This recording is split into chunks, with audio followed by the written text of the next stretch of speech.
The chamber chosen for Elias Mercer's sentencing was built to intimidate. Towering pillars of obsidian ringed the circular hall, each carved with scenes of past judgments carried out by the Galactic Council. Executions, exiles, planetary sanctions, decrees etched into stone as reminders of the Council's absolute authority. Their message was silent yet unmistakable: resist, and you will be erased. Elias stood alone at the center platform. Shackles clamped around his wrists, anchored to a restraint column that rose from the polished floor. His posture remained steady, his shoulders squared despite exhaustion. The harsh lights overhead cast long shadows across his face, revealing deep lines carved over decades of diplomacy. His silver hair fell in loose strands, framing eyes that still held defiance. High Arbiter Zarek entered with deliberate slowness, savoring every step.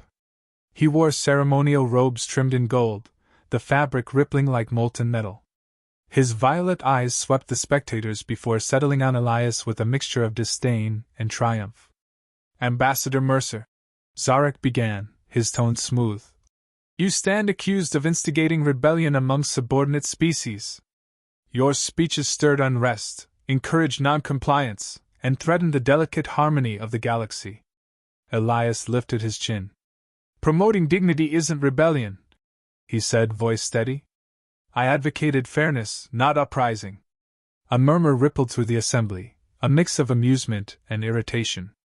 To them, a human preaching equality bordered on comedy. Zarek's lips curled faintly. "Your words were dangerous precisely because some listened. You ignited ideas unsuitable for lesser minds. The Council cannot allow such contamination." Elias met his gaze. "Truth isn't contamination." Zarek leaned forward. "Your truth undermines order." The council seats glimmered with the colors of dozens of species. None spoke. Their silence was agreement wrapped in cowardice. For years they had mocked Earth as primitive, praising human creativity while dismissing human rights. Today, they condemned a diplomat revered across the outer colonies. Elias scanned the balcony reserved for Earth's delegation. It was empty by decree. Humans were barred from attending, a final humiliation. Still, he looked upward with a faint smile, as if he could feel their presence somewhere beyond the chamber walls. Zarek straightened. "The verdict is unanimous. Elias Mercer is guilty. Sentence: death by public hanging. Execution to be carried out immediately." Gasps echoed, not from shock but theatrical ritual. Death sentences were rare, reserved for symbolic acts. Today, the symbol was Earth. Guards dragged Elias toward the raised platform where a reinforced beam held a noose woven from synthrope. He stopped them with a firm step, refusing to stumble. The guards hesitated, then allowed him to climb the steps under his own power. From the observation deck above, a single lens focused on him. Elias knew what it meant. The Council intended to broadcast the spectacle. They wanted every world watching to know the price of questioning them. As the rope tightened around his neck, he inhaled slowly. A faint hum vibrated against his skin. Hidden beneath his collar was a microtransmitter the Council had missed. It wasn't much, but it would send a signal. He tilted his head toward the lens. "I served peace my entire life," he said, voice carrying through the hall. "I believed dialogue could shape a better galaxy. But if justice is forbidden, if dignity is outlawed, then humanity will not kneel. Remember this moment. Remember who taught us that silence brings chains." Zarek signaled the executioner. Elias continued, "To be human is to resist. If you kill me, Earth will not beg. Earth will rise." The floor beneath him dropped. The rope snapped taut. A final breath escaped. The hall fell silent. Zarek raised his hand. "Let this serve as the Council's warning. The age of human insolence ends now." The crowd responded with muted approval. Some watched with satisfaction. Others looked away, disturbed but unwilling to object. Not one stepped forward. Fear kept them obedient. Deep in the chamber's shadows, a small drone, no larger than a child's palm, detached from a ceiling vent and drifted toward the exit. It carried the transmission encoded within Elias's final speech. By the time security detected an anomaly, The drone had already slipped into a waste chute leading to the city's underlevels, where a relay disguised as industrial scrap caught the signal and launched it toward a distant point beyond Council-controlled space. On Earth, snowstorms battered the surface of Antarctica, burying the military command bunker beneath layers of ice. Far below, reinforced corridors hummed with machinery awakening from decades of secrecy. General Cassandra Voss stood in a dimly lit war room, eyes locked on the holographic screen replaying the execution. Her expression didn't change, but the tension in her jaw revealed everything. She had watched Elias mentor generations of diplomats, urging them to choose words over weapons. He believed in diplomacy even when the Council belittled him. He believed in unity even when they denied Earth basic respect. He believed the galaxy could change. Voss believed otherwise. Her aide, Captain Rian Hale, spoke quietly. "General, we confirm the message is authentic. His signal reached us through a covert relay set up decades ago." Voss clasped her hands behind her back. "He knew they'd kill him eventually. He prepared for this." Hale hesitated. "His last words? I heard them." Her tone cut the room. "He wanted us to remember who we are." The screen flickered, displaying Zarak's proclamation. Voss exhaled through her nose, not in grief but in calculation. A cold clarity settled in her chest. "Captain," she said, "open the underground vaults." Hale blinked. "All of them?" "All of them." The command triggered an automated cascade. Massive blast doors parted, revealing dormant dreadnoughts lined in cavernous hangars, each hull engraved with Earth's forgotten insignias. Engines dormant for a century roared to life. Stealth fleets hidden in lunar craters activated. Orbital platforms slid from beneath ice sheets, shaking off decades of camouflage. Earth had never disarmed. Earth had waited. Voss stepped toward the central console. "Initiate Operation Revenant." Alarms pulsed as encrypted orders spread across Earth's hidden networks. A fleet that the Council believed dismantled now prepared for war. Hale swallowed. "General, once we begin, there's no turning back." Voss touched the screen one last time, replaying Elias's final smile, determined, unbroken. "They taught us the cost of restraint," she said. "Now they will learn the cost of provocation." She faced the war room. "Transmit message to all military branches. Earth is no longer bound by the Council's charter." Outside, the storm raged on, unaware that humanity had just crossed a threshold from which there was no return. Voss whispered to herself, "You won't be forgotten, Elias." And the galaxy, though it did not know it yet, had just awakened a force it had long underestimated. The bunker's interior shuddered as dormant reactors surged to life. Heat rippled through steel corridors long sealed beneath Antarctica's frozen surface. For generations, Earth had obeyed the Council's demands for demilitarization, or so the galaxy believed. In truth, the planet had simply buried its strength deep below the ice, far from orbital scans and foreign oversight. General Cassandra Voss stood before a panoramic wall of displays feeding data from newly awakened systems. Icons representing concealed fleets blinked online, one after another, as their engines warmed. Her eyes tracked each status update with meticulous focus. "Stealth squadrons operational," a technician announced. "Cryo-dreadnoughts at 60% power. Lunar armory charging rail capacitors. Atmospheric shield relays syncing with EarthNet." Voss nodded slightly. "Begin tactical sequencing. No movement until my signal." Captain Rian Hale stepped beside her. "The Council will detect energy spikes soon. They'll assume it's a malfunction, but once we move, they'll know it's war," Voss replied. "That's the point." She walked toward a side console, its surface flickering with encrypted maps marking Council strongholds. She studied them with the precision of someone reacquainting herself with an old battlefield. "Bring up the HFY armory complex." A hologram rose from the table, revealing a heavily fortified installation orbiting a Council-aligned world. Voss observed the readouts: shield arrays, fighter bays, communication towers. "That's our first target," she said. Hale hesitated. "There'll be civilian workers." Voss's jaw tightened. We're striking military nodes only. Minimize collateral damage, but don't hold back. They hanged our diplomat publicly. They wanted fear. Let them feel it." The room fell silent. 3 hours later, the EDF flagship Vengeance broke free from its underground cradle. Its hull reflected the glow of rising auroras as it ascended through the stormy atmosphere.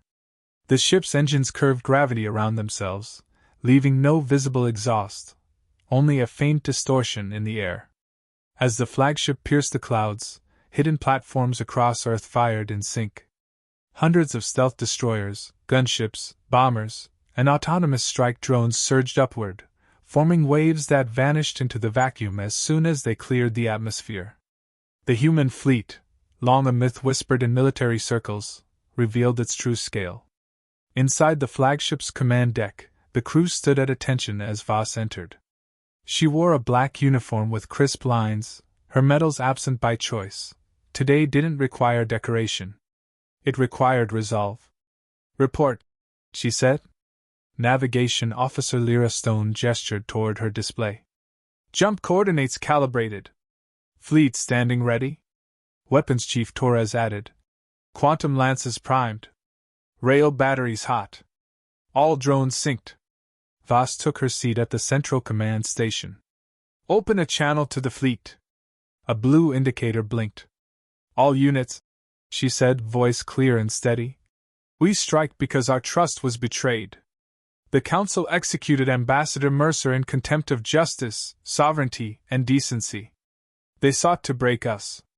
Instead, they awakened what they feared most." She paused, scanning their faces. "Humanity will not bow. Deploy the Armada?" The deck erupted into synchronized motion. Officers relayed commands, screens shifted, alarms pulsed softly. With a sudden flash, the fleet vanished into warp. The HFY system lay quiet, its twin suns casting pale yellow light across the horizon. Workers drifted in cargo pods outside the armory, unaware of the incoming storm. Moments later, space tore open as the human fleet emerged. Destroyers unfolded from warp like metallic predators. Carrier wings accelerated at once, releasing swarms of drones that streaked toward their targets with cutting precision. Council officers aboard the armory scrambled to raise shields. "What?" "Sensors showing unidentified vessels, multiple signatures. Shields offline. They bypassed our grid. Evacuate."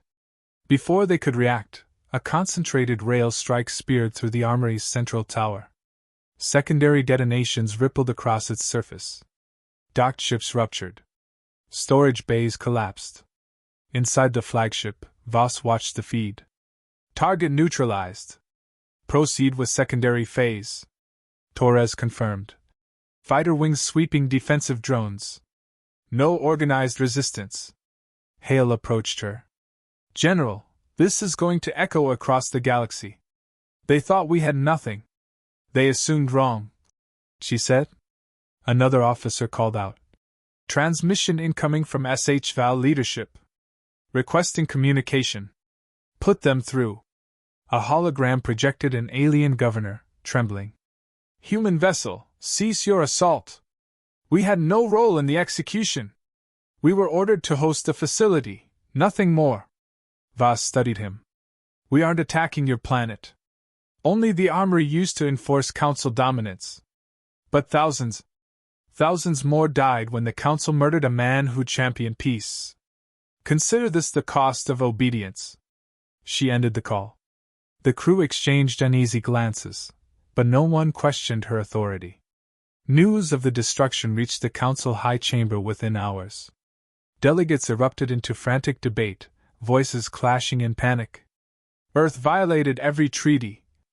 They hid weapons for centuries. Immediate counterstrike. Zarek raised a hand. "Order," he said. "Humanity has exposed itself as a threat.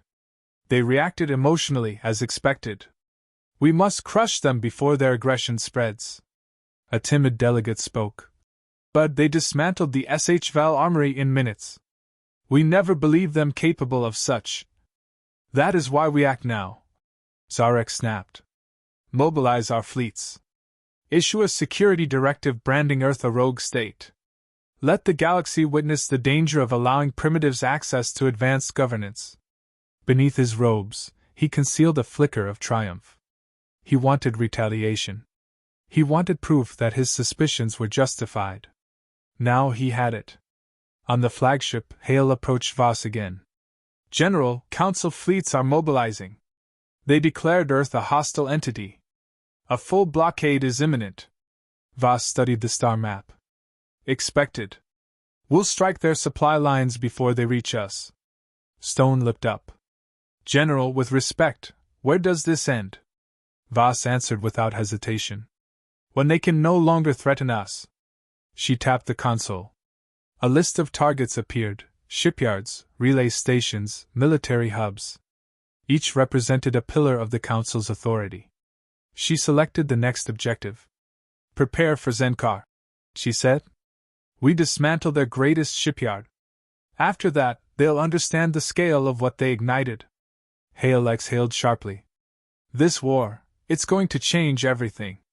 Voss finally allowed a hint of emotion to surface, an echo of pain buried beneath resolve.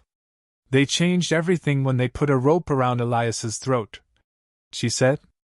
We're simply answering. The fleet pivoted into formation, engines pulsing in unison. Earth had declared its stance. The galaxy would soon learn the consequences. The news of the HFY armory's destruction traveled faster than any fleet. By the time Earth's armada regrouped, Council networks were already broadcasting emergency bulletins across every major system. Screens lit up with images of shattered platforms, drifting debris, and scorch marks carved through orbital structures. In the outer territories, citizens gathered around public displays with apprehension.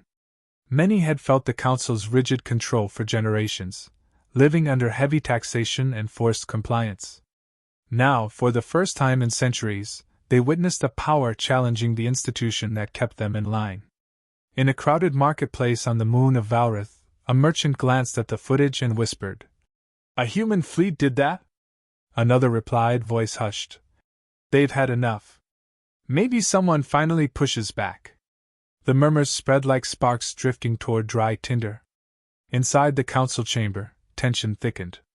Delegates shouted over one another, hurling accusations and fear-driven predictions. Zarek presided at the high seat, his expression sharpened to an edge. "They struck without provocation," he declared, trying to mask the satisfaction beneath his outrage. "This act is terrorism. Earth must be isolated and crushed before further damage occurs." A representative from the Corlum Syndicate rose. "We enforced their demilitarization for 2 centuries. They were supposed to be harmless. How did they hide this?" Another delegate chimed in, trembling. "Their weapons bypassed shield arrays. That should have been impossible." Zarek slammed a palm against the console. "Then upgrade your defenses. Earth must be eliminated, not analyzed." But beneath the chamber's uproar ran a deeper undercurrent, fear mixed with doubt. If Earth had hidden military power for centuries, what else were they capable of? Aboard the flagship Vengeance, General Cassandra Voss reviewed the growing instability across Council space.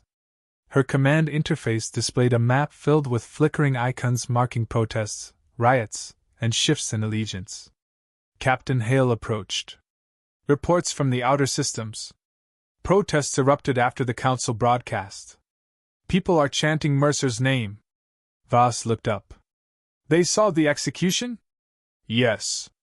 "Council tried to suppress the footage, but rebel groups leaked it within minutes. Elias's last words are being quoted everywhere." Voss absorbed the information silently. Elias had always believed oppressed worlds would rise if they saw truth without distortion. She hadn't expected it to happen so quickly. Hale continued, "Some colonies claim Earth acted in their defense. They're refusing to support the Council's war directive. That will slow their response," Voss noted. "Every delay forces them to divide focus." "Good." Stone turned from her console. "General, encrypted transmission from one of the Council's border commanders. He wants to talk." Voss raised a brow. "Open it." A hologram formed, an alien with scaled skin and tired eyes.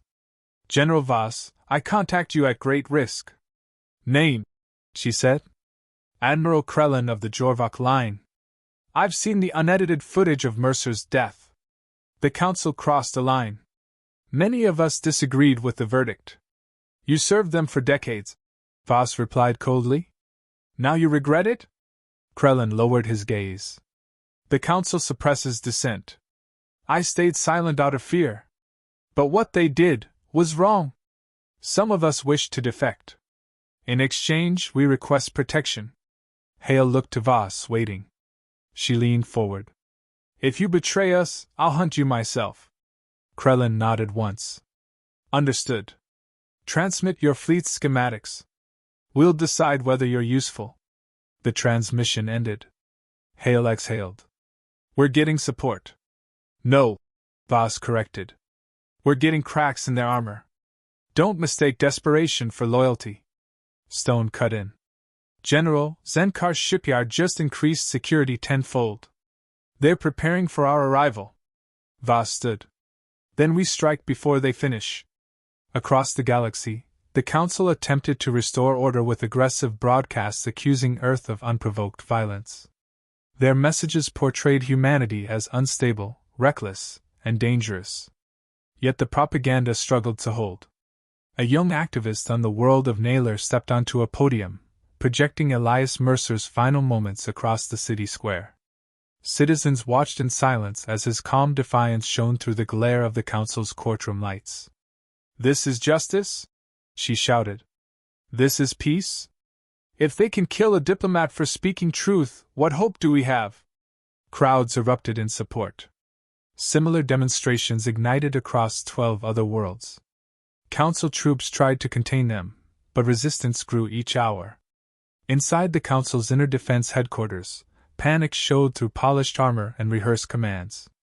Officers reported defection rumors, supply shortages, and unauthorized transmissions spreading dissent. A commander approached Sarek. "Sir, unrest is escalating across outer colonies. They refuse to deploy against Earth." Sarek's eyes narrowed. "Handle it." "With respect, sir, we're losing control." Sarek rose from his seat.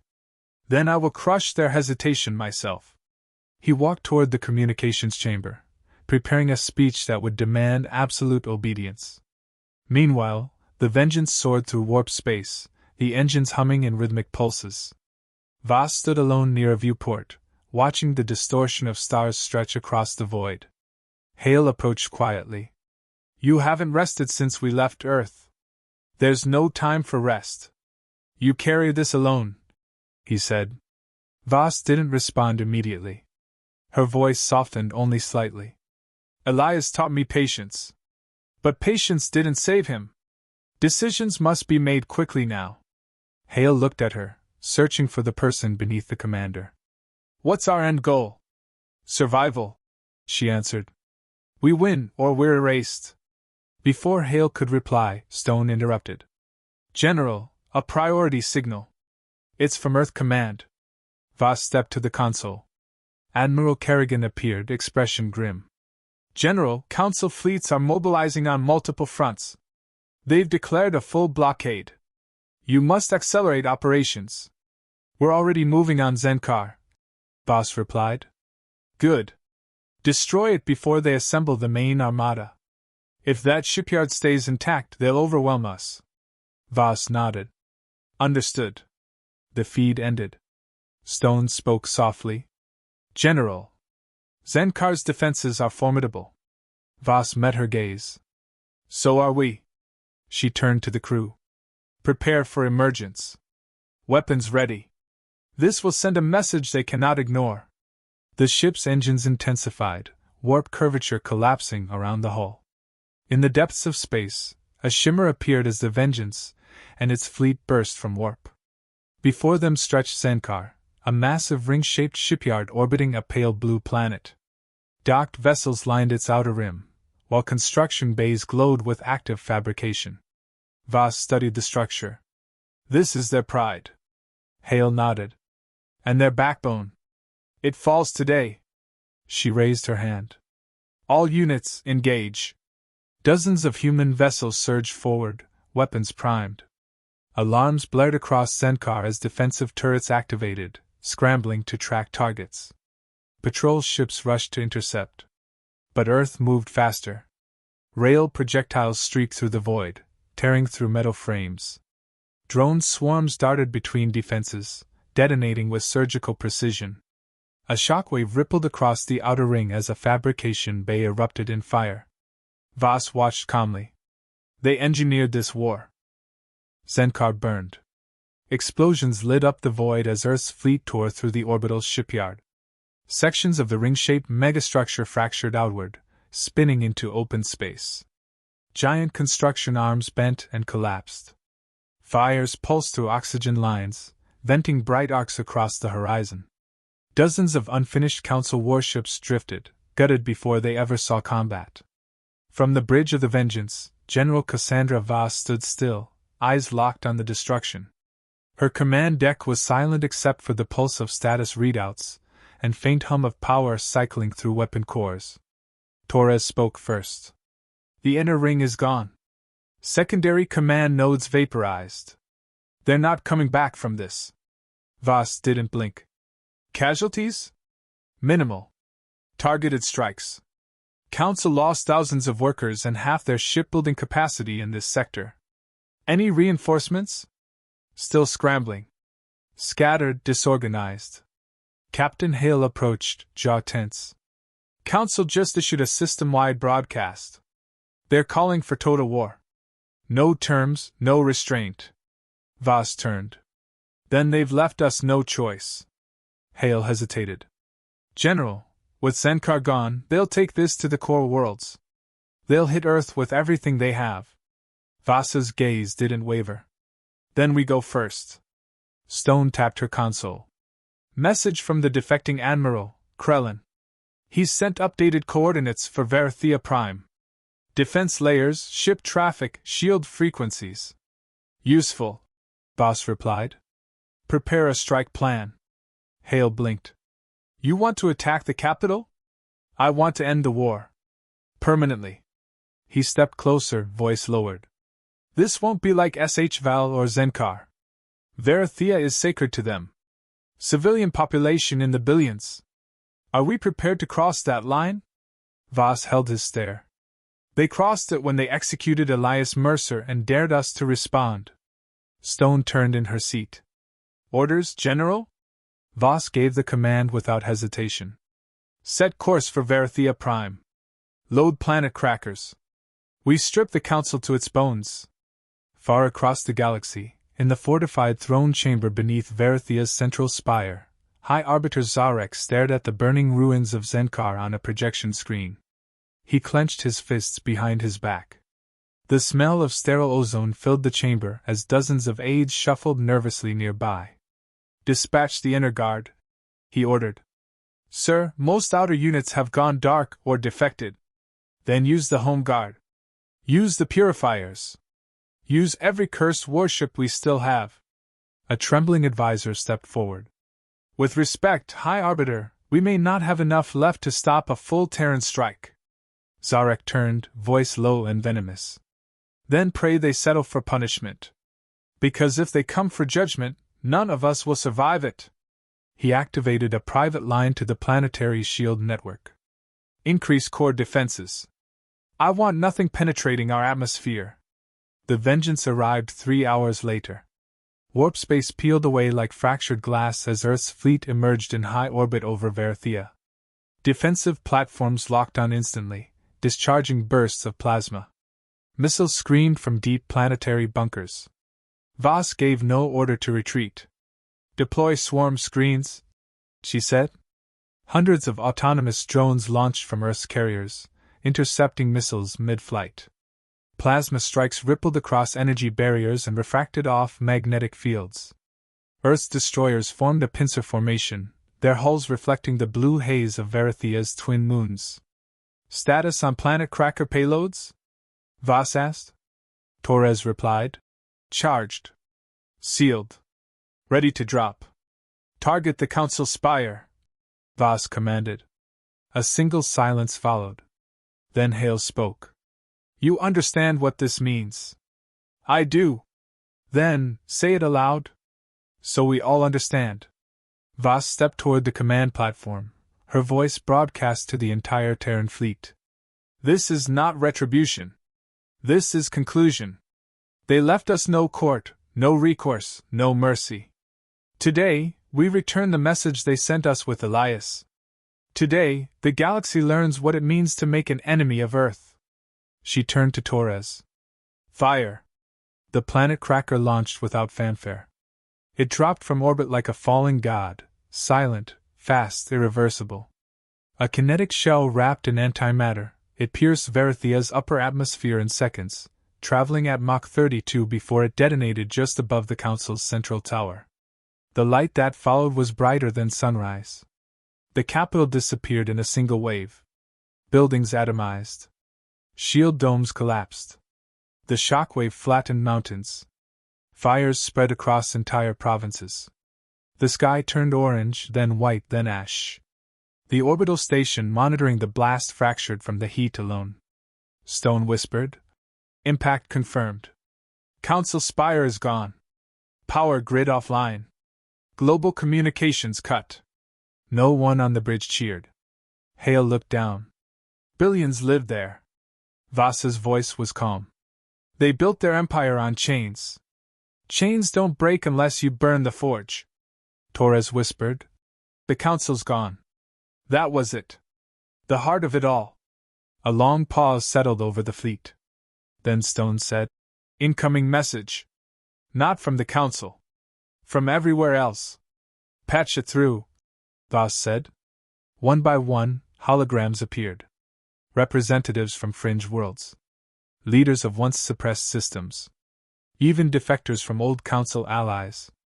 Each of them spoke a version of the same truth. We saw what they did to Mercer. We saw what you did to them. We choose Earth. Back on Earth, as footage of Varithia's fall reached public channels, cities fell into silent reflection.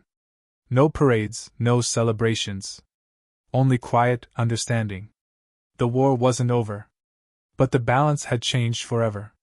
Voss stood alone in the ruins of the council chamber, now a cratered hall open to the sky. Charred remains of banners fluttered in the wind. Beneath her boots, the ashes of once mighty rulers mixed with dust. She pulled a chain from her pocket. At the end of it, Elias Mercer's medallion. She placed it atop a broken slab of black marble, once the High Arbiter's throne. For justice, she said softly. Behind her, Hale waited. What now? He asked. Voss turned. Now we rebuild. But on our terms. He looked around. Think the galaxy's ready for that? No, she said. But it will be. She walked past the scorched emblems of a fallen empire. In her wake, only silence remained. The war they wanted had finally ended. But the peace Earth would bring? That was just beginning.